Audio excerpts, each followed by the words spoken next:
Welcome into Rapid Recap. Kainani, Stevens, Bucky, Brooks. A 23-20 loss for the Jaguars to the Texans, but all of that marred by the loss of Trevor Lawrence after being hit and the fight that ensued after that.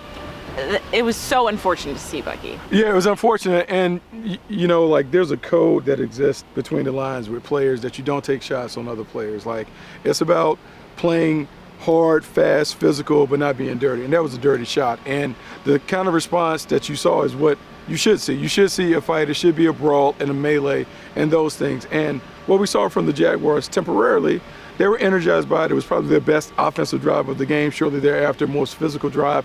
But then they weren't able to sustain that energy.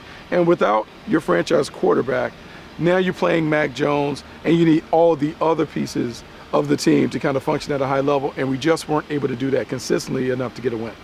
Where does the team go from here? I mean, essentially eliminated from the playoffs at this point. We don't know what Trevor Lawrence's availability will be, whether he was already playing with a shoulder injury, whether he will play the rest of the year. Where do you go with this team right now? Well, I mean, inevitably, you're playing for pride, but there's some other things that you can do. Work on the young players. Try and figure out what you need to do with Brian Thomas Jr., Parker Washington. How can you get them up and going? Some of the other young defenders that are intriguing, see if you can get them on the field. But more importantly, you just want to get a win. It is tough to play so many games and to lose 7 games you lost by 5 points or fewer. You hope that the lessons from the losses eventually lead to wins, and maybe you can build some momentum going into the end of the season, going into next year. All right, we'll see you guys next week in Tennessee.